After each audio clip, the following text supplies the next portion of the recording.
संजीव भसीन साहब जुड़ चुके हैं, आइए करते हैं उनका स्वागत।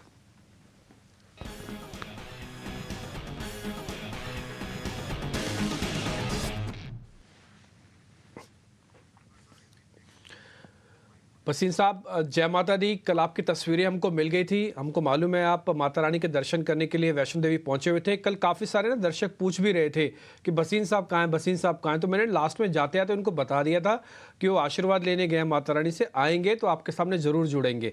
सर, मैंने कल आपका काम कर दिया था, आपने तस्वीर जो भेजी थी मैंने वो भी दिखा दी थी। तो सर, पहले तो आपके दर्शन कैसे हुए इसके बारे में थोड़ा बताइए, और फिर अपने शेयर्स का अपडेट और कुछ नए शेयर्स जो बताने हैं सर वो भी बताइएगा। हाँ, गुड मॉर्निंग डिम्पी जी। आपको सृष्टि और अभिषेक को और सारे व्यूअर्स को जय माता दी। बहुत बहुत आपको सबको आनंद मिले और सेहत रहे और धन भी बनते रहे।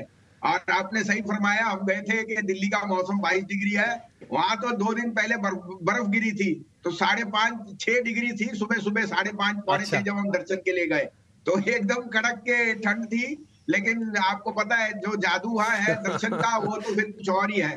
तो माता की बहुत मेहर हुई, बहुत बढ़िया दर्शन हुए और सबके लिए हमने सुख शांति और समृद्धि की पूजा भी की और मांग भी दी। उसके अलावा डिम्पी जी आपको ये बता दूं कि एयरपोर्ट्स जी। Are still chock a block. कई होटलों में जगह नहीं है और tourism is going through the roof, और ये बहुत ही पॉजिटिव है।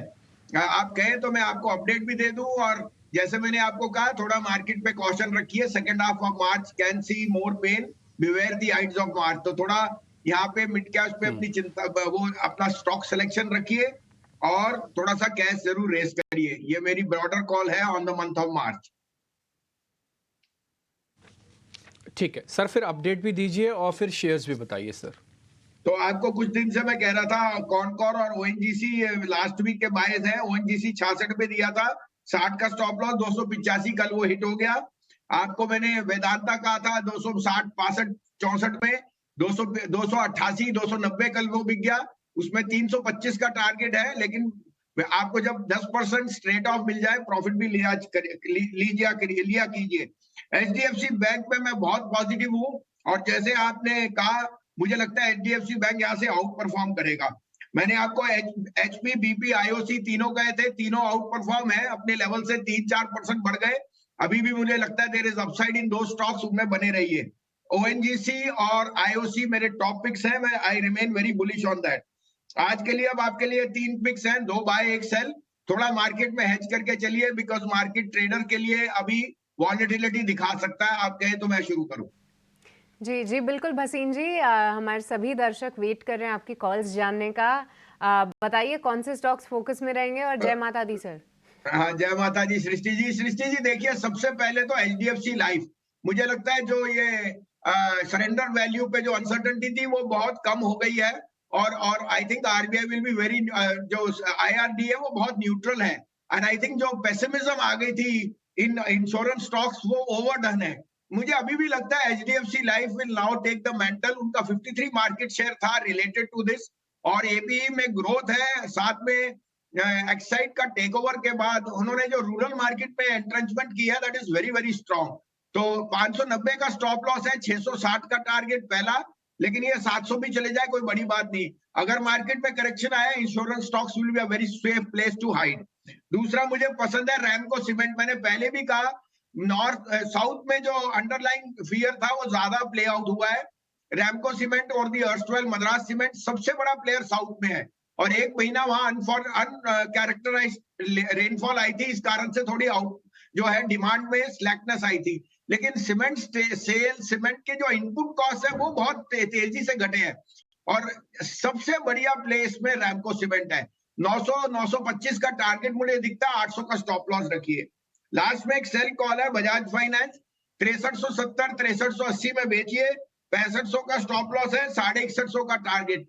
ये काफी वीक विकेट पे है, और ये एक अच्छा हेज है अगेंस्ट लार्ज कैप स्टॉक्स में जो अंडर परफॉर्म कर रहा है। ये एक आपको अच्छा हेज लेगा अगर आप एचडीएफसी और रैमको खरीदें और इसको अपना बेच के रखें, तो दोनों तरफ ट्रेडर के लिए हेज भी है और पैसे बनेंगे।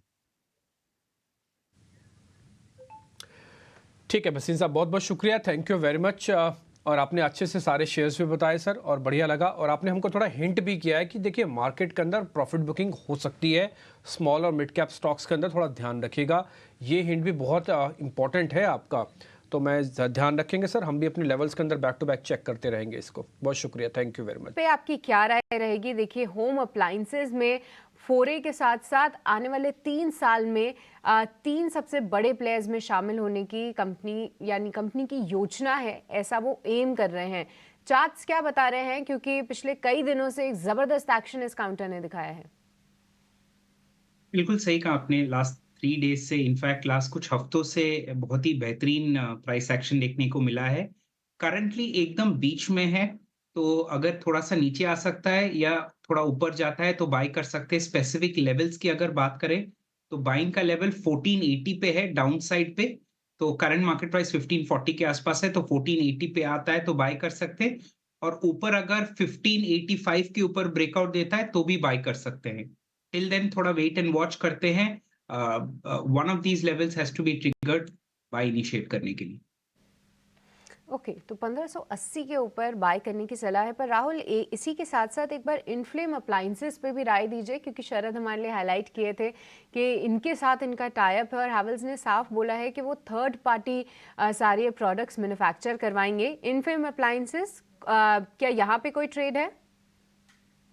प्रॉब्लम इनफ्लेम अप्लायंसेस के साथ ये है कि बहुत ही लंबे स्मॉल टाइम कैप। से एक डाउनवर्ड ट्रेंडिंग चैनल में ट्रेड कर रहा है और रेड कैंडल्स कॉन्स्टेंटली बनते जा रहे हैं और हायर एंड विक्स जो है रेड कैंडल्स के साथ बनते जा रहे हैं। तो अभी तो लॉन्ग जाना मुनासिब नहीं होगा। कैचिंग द फॉलिंग नाइफ जैसे इंग्लिश में कहते हैं, एक बहुत ही पॉपुलर मुहावरा होता है। तो लॉन्ग नहीं इनिशिएट करेंगे, थोड़ा एटलीस्ट साइडवेज मूव होना चाहिए ताकि स्टॉक एक बेस बनाए, और वो बेस से जब ब्रेकआउट होता है तभी हम लॉन्ग जा सकते हैं। अभी there is no trade on the long side in inflame.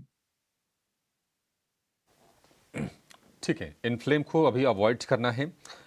लेकिन कुछ और शेयरों पर चर्चा करेंगे जहां पर आज मूव्स बड़े दिखेंगे। जेम फाइनेंशियल, आरबीआई ने लिया है इस पर एक्शन और इसके में शेयर और बॉन्ड यानी कि डिबेंचर्स के बदले में लोन बांटने पर रोक लगा दी है आरबीआई ने। रेगुलेटरी और गवर्नेंस की कुछ दिक्कतें मिली हैं, आरबीआई उसको रिव्यू करेगा, स्पेशल ऑडिट कराना पड़ेगा, उसके बाद ही आरबीआई रिव्यू करके फिर से शायद क्लियरेंस दे दे। लेकिन ये निश्चित तौर पर एक झटका है। तो पहले हमने देखा कि पेटीएम पर एक्शन हुआ, उसके बाद हमने और भी कंपनीज पर एक्शन होते हुए देखे। जेम फाइनेंशियल पर, आईएफएल फाइनेंस पर भी एक्शन हुआ। लेकिन जेम कल हमने देखा सोनी की गिरावट के साथ ही शेयर बंद हुआ था 2% के आसपास की। ठीक है, सोनी से तो इस पर व्यू ले ही नहीं पाएंगे। ठीक है, राहुल आपसे ही व्यू लेंगे इस पर। बताइए क्या करना चाहिए जेम फाइनेंशियल में?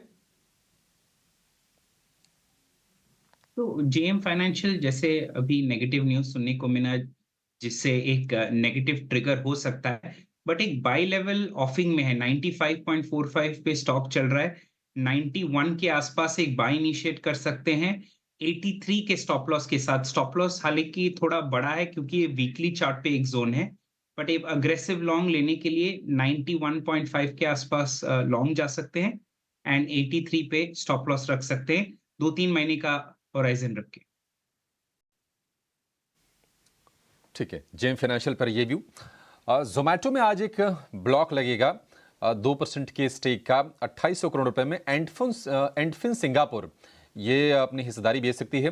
कुछ टाइम पहले अलीपे ने भी हिस्सेदारी अपनी बेची थी जोमैटो में और एग्जिट लिया था।